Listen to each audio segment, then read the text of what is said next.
Olá, olá, boa noite, sejam bem-vindos às nossas primeiras impressões, e aqui as nossas primeiras impressões em Constitucional. Antes de eu passar a palavra para o professor Erival, que, claro, vai comentar a prova, vai dizer qual era a peça, o que eram as questões, quero lembrar você que são apenas as primeiras impressões. E que ainda que você tenha acertado integralmente de acordo com as orientações do professor, ou ache que errou, ou deixou de colocar alguma informação, será que vão descontar muito ou descontar pouco ponto? Isso é algo que você vai ter que esperar o resultado. E o espelho, juntamente com o resultado, serão liberados no dia 22 de março.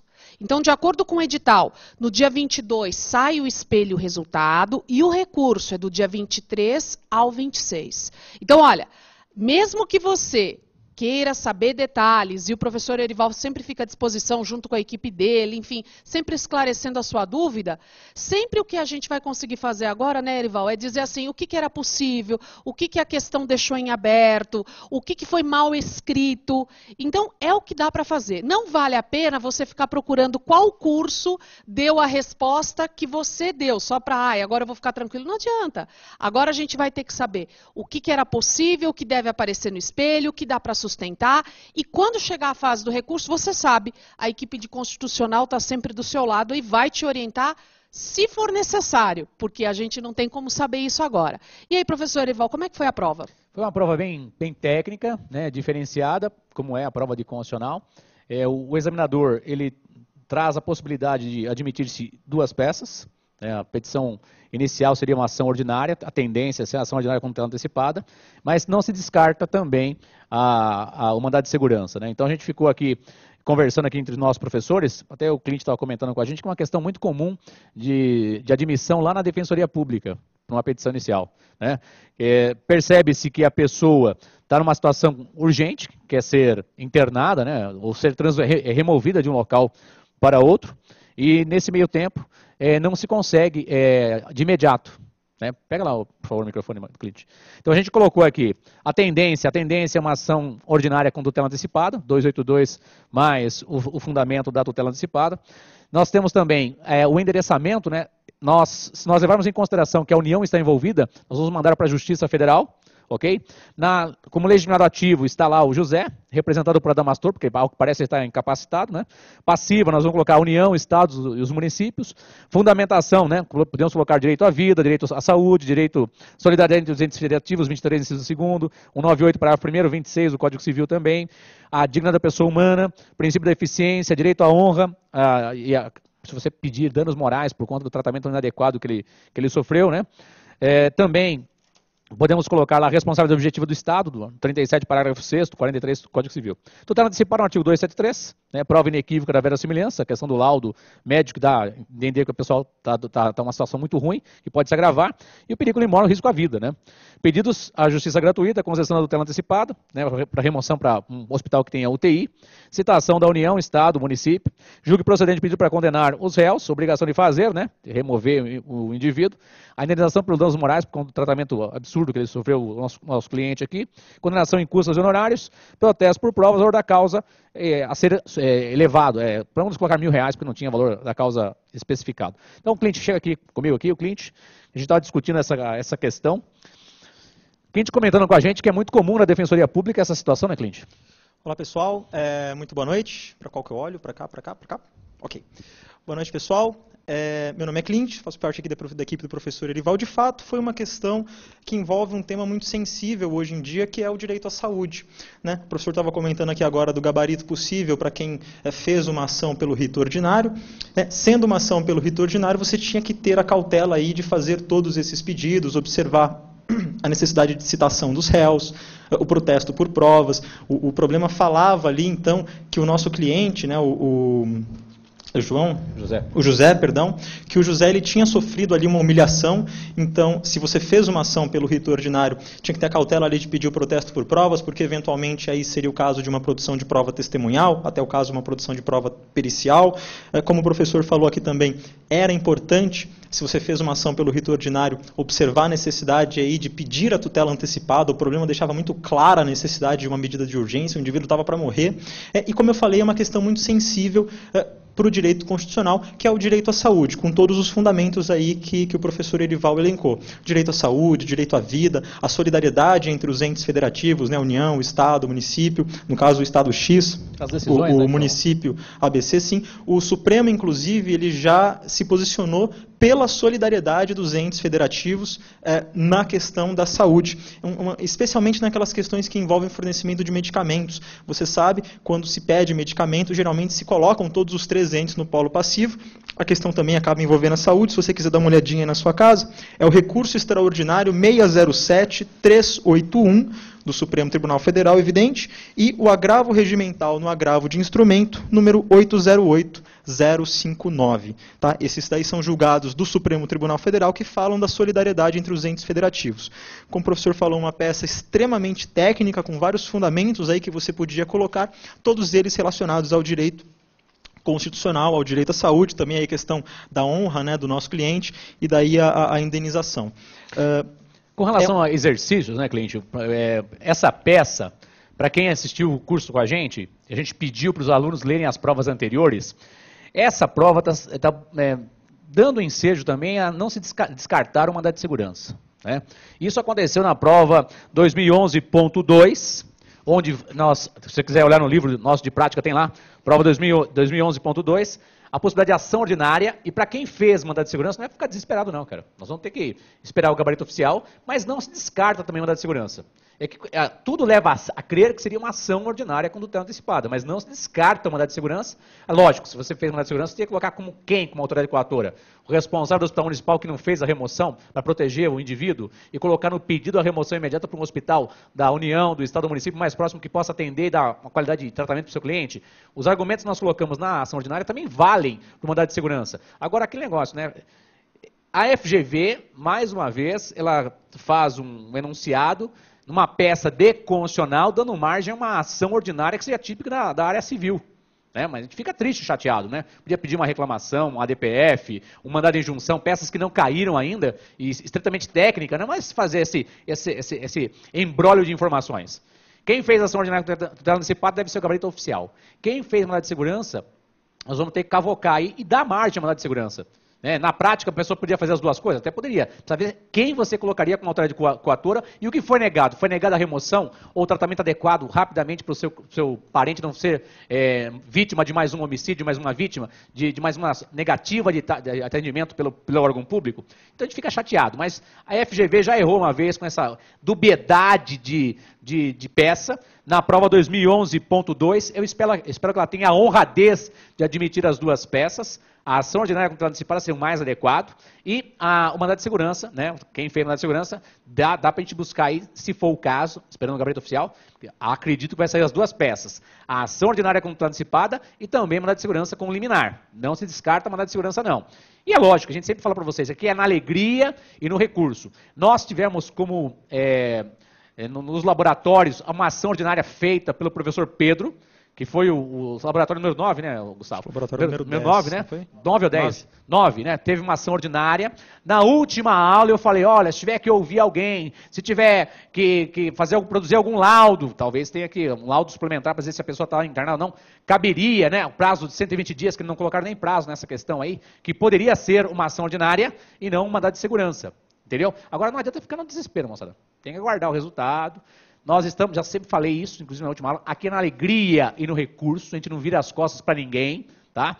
Eu estou falando que pode ser uma ação ordinária com tutela antecipada, gabarito mais adequado, mas não se descarta o mandado de segurança. Não se descarta. Eu espero que a FGV tenha a hombridade de admitir, né, essa tutela de urgência, que seria um mandado de segurança com liminar. Sua impressão com relação à prova, então, da peça seria uma prova específica, técnica, Clint? Foi uma prova extremamente técnica, como a gente viu, com vários fundamentos, vários pontos, seja por uma ação pelo rito ordinário, seja pelo mandado de segurança, com vários pontos técnicos que exigiam sim um conhecimento profundo até do candidato na matéria constitucional. O professor falou muito bem, é um tema que é muito sensível hoje na Defensoria Pública, a questão do acesso à saúde.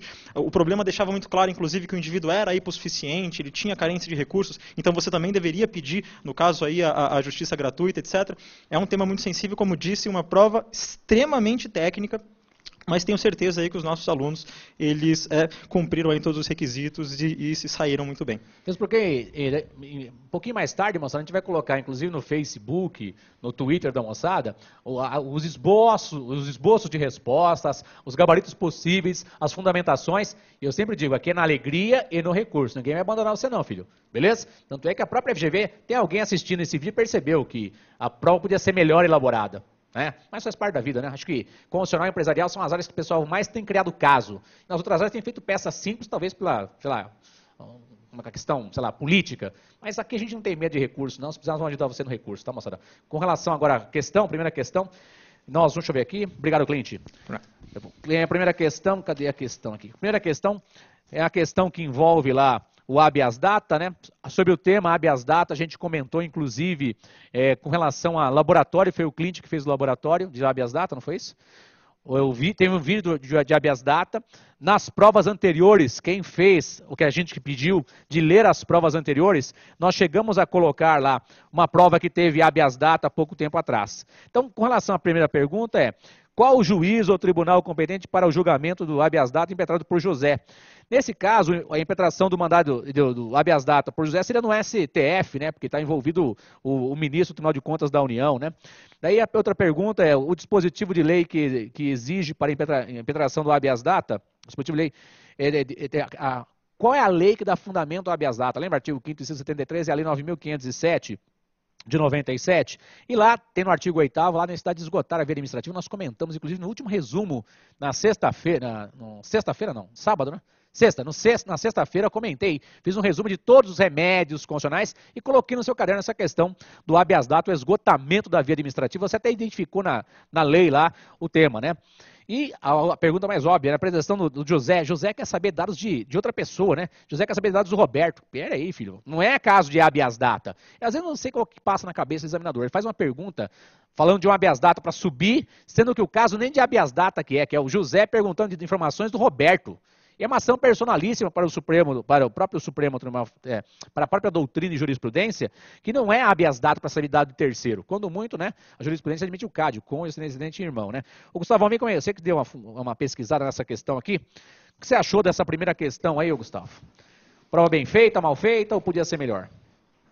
Boa tarde a todos, mais uma prova da OAB, aí a gente está acompanhando vocês na saída, e aqui com o professor Erival. Bom, com relação só para complementar a questão da peça, só para fazer só uma pequena observação, a gente falou em sala de aula, independentemente da peça que você tenha feito, para ler os artigos que ficam lá para o fim da Constituição, 196, 200, 198, que tratam direito à saúde. Isso foi falado em aula, inclusive eu mesmo na última aula fiz esse adendo aí, essa marquinha, para que vocês tomassem cuidado. Independentemente da peça que você tenha feito, esses argumentos deveriam constar sem sombra de dúvida. Então, fica aí essa marca que a gente registra para vocês. Com relação à questão, professor, eu acho que essa questão da habeas data, ela foi bem no ponto, foi técnica, mas cobrando aspectos que foram passados, óbvio, em sala de aulas e foram baseados na própria legislação e no próprio remédio, sem inventar muita moda nessa questão, tá?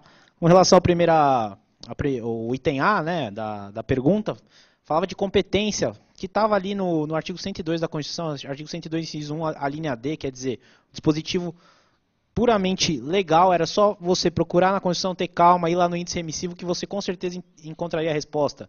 Na questão do item B, falava do artigo 8º, da prova, né, da recusa, da negativa do acesso aos dados, ou a omissão, né, não ter tido a resposta do requerimento. É necessário, sim, essa demonstração, essa prova, e o Supremo entende que é constitucional, inclusive tem 2 julgamentos aqui que ele reconheceu essa constitucionalidade, no habeas data HD 22 e HD 87. HD 22 e HD 87, ele reitera a constitucionalidade dessa norma, do artigo 8º da Lei 9.507 de 97, que trata aí da necessidade de demonstrar, né, a negativa da administração pública quanto ao acesso aos dados, ou a omissão em não se manifestar sobre um pedido administrativo no prazo. Então, é considerado pelo STF constitucional, e também há uma súmula do STJ determinando, a súmula 2 fala que é necessário também a prova aí nos termos do artigo 8º. Se você colocou que era incondicional por ferir lá o princípio da inafastabilidade, há posição doutrinária nesse sentido. Há posição doutrinária, doutrina forte, sustentando que realmente fere a Constituição. Então, a gente, obviamente, se você colocou isso, a gente vai recorrer e vai tentar demonstrar a incondicionalidade. A gente sempre recorre daquilo que a gente entende que é possível uma argumentação. E nesse caso, sim, há posicionamento doutrinário nesse sentido. Mas, no gabarito, de fato, deve constar a constitucionalidade da norma. E para finalizar, o professor Erival já falou aqui, já esgotou o item C, é uma ação personalíssima, então somente a pessoa pode impetrar habeas data para conhecer dados da sua própria pessoa, correto? Não de terceiros. Aqui ele queria buscar os dados do Roberto, que era um funcionário de comissão que não aparecia, etc. Contava lá o casinho enunciado. Então, eu creio que, com relação à questão 1, não havia muita invenção do examinador. Foi técnica, cobrando aspectos próprios do habeas data. Aspectos que foram baseados em Constituição e na lei. Então, eu acredito que os alunos tenham tido a possibilidade de redigir legal essas respostas aí, tá bom? Então, a gente espera aí o gabarito da prova, vamos aguardar, como diz o professor Eval, na Alegria no Recurso, a gente está lá no Facebook, no Twitter, passando o máximo de informações aí para auxiliá-los nesse momento, tá bom? Forte abraço, bom domingo a todos, agora deem uma relaxada também que faz parte, tá bom? Obrigado, Gustavão. Vamos lá continuar aqui. A segunda questão, pessoal, tem a ver com medida provisória, né? Tema esse que nós vimos durante as aulas e vocês viram em exercícios anteriores que foram perguntado sobre o tema medida provisória. Então, nesse ponto, a primeira questão legal, uma questão técnica, bacana, apesar de tentar induzir o aluno a um equívoco, a um erro, tudo bem, com relação a quem poderia impetrar o habeas data, beleza? Segunda questão sobre o tema medida provisória, né? Quais limites da edição medida provisória? Muito simples, né? Você pode pegar o artigo 5º caput, artigo 62 caput, o parágrafo 1º, dentre outras proibições que existem no próprio corpo do artigo 62 da Constituição. Eles perguntam se é possível a Constituição Estadual, no segundo item, né?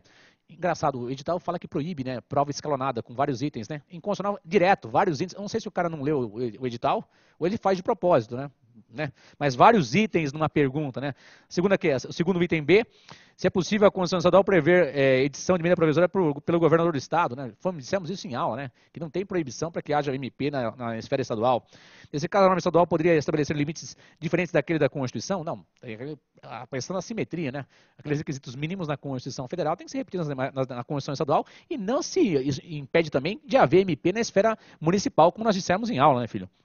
É possível o controle adicional de requisitos de relevância e urgência de medida provisória? Tanto é que já foi objeto, inclusive, né, de questionamento no próprio Supremo Tribunal Federal com relação à relevância e urgência. O Paulão fez uma pesquisa para nós. Vem cá, Paulão, por favor. O Paulo fez uma pesquisa para a gente com relação a essa... O que você achou dessa questão da medida provisória, Paulo? Boa noite, pessoal, tudo bem? Primeiramente, gostaria de parabenizá-los aqui por passar por essa prova da FGV, uma prova, como nós vimos, uma prova técnica, que teve alguns deslizes assim por parte do examinador, mas eu tenho certeza que você, com certeza, estudou e conseguiu obter um bom resultado. Com relação a essa segunda questão aqui que envolvia a medida provisória, como o professor Erival já disse, essa matéria foi bem tratada em todas as aulas do curso, nós abordamos bem esse tema. E ela é uma questão técnica. Envolvia você, na verdade, procurar na Constituição o artigo 62, que envolve a questão da medida provisória. E lá na primeira pergunta, na primeira questão, no item A, ele tratava dos limites da medida provisória. Primeiramente, você deveria mencionar que precisa de relevância e urgência, e depois comentar aquelas vedações que tem lá no parágrafo 1º, e entre outras que tem no procedimento, como, por exemplo, da vedação material, questão de direito penal, processo penal, a questão de matéria reservada à lei complementar, que são matérias que são vedadas você ter medida provisória nesse caso. No item 2, de forma bem rápida, ele tratava do princípio da simetria. Como o professor Erivaldo disse, é bem possível, pelo princípio da simetria, então nós termos medida provisória no nível estadual. E no último item, que é o item assim, que envolve um pouquinho mais questão de jurisprudência, que, novamente, aqui a FGV ela costuma, às vezes, pedir questão de jurisprudência na sua prova, que deveria ser uma prova mais legalista, no sentido de que os dois requisitos de relevância e urgência, eles, na verdade, excepcionalmente, são casos raros, eles podem, então, ser discutidos no judiciário. Como, por exemplo, quando há violação de um princípio constitucional. Então, nós até mencionamos aqui 3 julgados que você pode até consultar depois. Nós temos o ADC 11, lá no STF, e também temos a ADI 2213 e a ADI 1647. Ok? Então, essa questão, no modo geral, foi uma questão simples que eu acredito que vocês não enfrentaram tantos problemas. Ok? Obrigado. Esperem o resultado, não se desesperem. Não adianta agora ficar pensando, eu não errei a questão, errei a peça. Não, vamos aguardar o resultado final e esperar depois que nós faremos uns outros comentários melhores sobre depois que nós tivermos já a ciência desse gabarito. Ok? Obrigado, professor. Obrigado, Paulão. Então, vamos lá para a terceira questão. A terceira questão envolvia a questão do município, né? O município criando cargos e estabelecendo uma restrição para fins de concessão do cargo, né? Para o indivíduo ter o cargo dele garantido, né? A pessoa residir no próprio município e tal, né? O município tem autonomia para criar a regra citada no enunciado, conforme entendeu o Tribunal de Justiça. Será que o município pode criar uma excepcionalidade, uma restrição que não existe na Constituição? Com relação à própria vedação do artigo 19, inciso 3º, né, de não criar cargos ou situações que vão discriminar nacionais, a DIA estadual pode ter por objeto dispositivo de lei orgânica. Se uma lei orgânica municipal contrariar a Constituição estadual, cabe a DIA no TJ? Óbvio que sim, né? Dessa decisão do TJ, cabe recurso extraordinário no STF? Será que seria possível se contrariasse texto da Constituição? Lógico que seria possível, né? Sobre esse tema aqui, a Gabriela vai conversar com a gente aqui. Gabriela, você pesquisou o tema da terceira questão. O que você acha aí? A prova foi difícil, foi fácil, foi técnica, foi bem feita? Oi, boa noite. A prova foi extremamente técnica, mas a questão número 3 foi tratada em aula e estava também no bloco de questões, no enunciado 8, na questão número 3, sobre o prefeito de Porto Velho. Então, o tópico A não cabe, o município não tem autonomia para tanto, porque ele está criando uma distinção entre os demais brasileiros. No tópico B, cabe uma representação de inconstitucionalidade, conforme o artigo 125, parágrafo 2º da Constituição Federal. E o tópico C, conforme o artigo 102, inciso 3º, a linha A, cabe perante o STF entrar com recurso extraordinário, porque está mudando o parâmetro, que anteriormente era a Constituição Estadual e agora vai ser a Constituição Federal. E as decisões, né, Gabi, que você pesquisou, é isso? E referente ao tópico C, já tem uma reclamação 3868 de Santa Catarina. O relator é o ministro Otávio Galotti, essa decisão sobre o tema. Valeu, então. Obrigado, Gabi. Valeu. Vamos agora enfrentar, então, a quarta questão. Prova técnica. Né? Nesse ponto, a gente tem que tirar o chapéu para a FGV, questões técnicas específicas que, de nada, tumultuam a vida do nosso candidato, nosso examinador. O que a gente fica chateado, às vezes, pessoal, é como é feita a pergunta. O pessoal tem que entender que a prova da FGV, ou AB, pessoal da FGV e OAB, eu estou implorando para vocês. Você tem que fazer uma prova técnica, específica. Porque não é concurso para saber quem é que vai ser cortado ou não. Mas, se num caso apresentado bem delimitado, delineado, se a pessoa consegue identificar rapidamente a peça. Na prática, se você entrasse com tela antecipada extraordinária ou com MS individual, você conseguiria garantir a remoção do seu cliente. Ou com uma cautelar inominada para remover o seu cliente. Logo você conseguiria. Mas uma prova, faça uma questão mais específica, mais técnica, para não deixar, como vocês fizeram nas questões. As questões estão bem feitas, não estão mal feitas as questões. Só que na peça, faltou mais uma coisinha para especificar. É ação ordinária, tinha que ouvir tal pessoa, passou o prazo de 120 dias, para deixar o negócio quadradinho, sem dar margem a uma ou outra ação. Tá? Então essa é a minha crítica que eu falo. Né? Com relação à quarta questão, pessoal, a quarta questão, que se você perceber, é o mesmo examinador que fez a primeira fase, né? Na primeira fase, ele pergunta lá como é que o Congresso vai internalizar um tratado, lembra disso aí? Através de qual ato do Congresso Nacional? Decreto legislativo, lembra disso aí? Perguntou de saúde também, perguntou de remédio constitucional, perguntou de controle de constitucionalidade. Então, o examinador que fez a primeira faz a segunda fase, né? E nessa segunda fase, ele pergunta assim, de acordo com o ordenamento constitucional vigente, a que a autoridade ou órgão competente compete promover a internalização de um referido tratado internacional. E o tratado em questão fala da Organização Mundial do Comércio, tem a ver com um tratado de matéria comercial, comércio exterior. Quem cabe fazer isso, lembra? O presidente assina, o Congresso faz o seu decreto legislativo confirmando, volta o presidente para fazer um decreto presidencial ratificando o ato presidencial, né? O ato do Congresso Nacional. Então, teria lá a atuação do Congresso Nacional e do presidente da República, né? 49, inciso 1º, né? Que é o carro-chefe aqui no caso, né? Uma vez internalizado o tratado em questão, com que hierarquia ele passa a integrar o ordenamento jurídico pátrio, né? Você lembra da história, da evolução dos tratados internacionais? De 1977 até 2004, é como se fosse uma lei ordinária, né? 2004 para diante, a questão da supralegalidade, né? 2008 para diante, melhor dizendo. supralegalidade se for tratado de direitos humanos, se for votado nos termos do parágrafo 3º do artigo 5º, pode ser status de emenda constitucional. Como esse é um tratado comum, equivalente a uma lei ordinária, nada de extraordinário com relação a isso. Quais princípios de interpretação constitucional devem nortear a resolução do conflito entre o texto do tratado e o texto constitucional? É o princípio da soberania constitucional, supremacia da Constituição, qual é a norma que mais beneficia a parte no caso, mas apesar disso aqui não ser direitos humanos, beleza? Supremacia, etc. Sobre esse tema aqui, o Abacuc fez uma pesquisa para nós. Aba, o que você achou dessa questão? Foi uma questão técnica bem feita ou não? Boa noite a todos. Eu cumprimento primeiramente todos os guerreiros que participaram desse exame de OAB. Posso dizer para vocês que essa foi uma prova difícil, mais uma prova técnica, também com alguns excessos do examinador. Mas a questão 4, que é objeto da nossa análise, ela foi uma questão totalmente técnica e uma questão teórica propriamente dita. Ela não envolveu propriamente jurisprudência, ela envolvia o conhecimento que foi dado inclusive em aula pelo professor Erival e que foi trazido para vocês, tem no livro de prática constitucional. Era uma questão interessante, por quê? Ela dizia qual era o procedimento para a internalização e quais seriam os órgãos competentes. Primeiramente, se você analisar qual ente federativo seria o competente para celebrar tratados e convenções internacionais. Seria a União Federal. Onde está previsto isso, pessoal? No artigo 21, inciso 1º da Constituição Federal. E quais são os órgãos responsáveis? Como o professor Erival falou, seriam o presidente da República, ele celebraria o tratado internacional ou a convenção e seria referendado pelo Congresso Nacional por meio de decreto legislativo e, por fim, seria ratificado pelo presidente da República pelo decreto presidencial. O ponto 2, se trataria de lei ordinária, como foi visto, porque se trata de uma questão meramente comercial, não tem a questão dos direitos humanos, não está atrelado a nenhuma questão de direitos humanos, então não seria supralegal, pessoal, seria lei ordinária. E, por fim, com relação aos princípios, esse seria básico, você só precisaria abrir a Constituição. O primeiro princípio mencionado pela Constituição é o princípio da soberania. Está logo no inciso 1º do artigo 1º da Constituição Federal.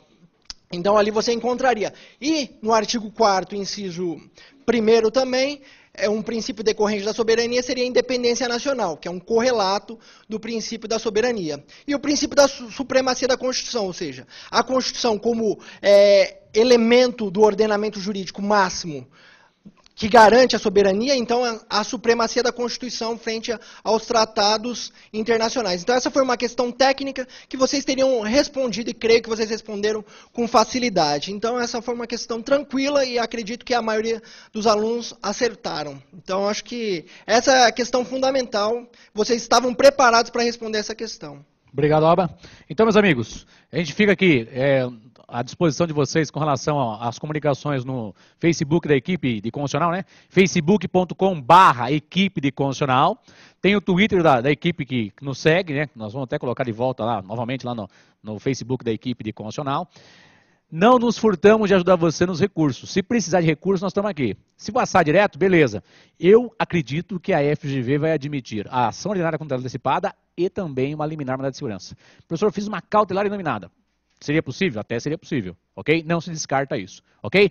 De qualquer modo, fique tranquilo, espere esse resultado, nós estamos juntos aqui na alegria e no recurso. Beijo para vocês, tchau.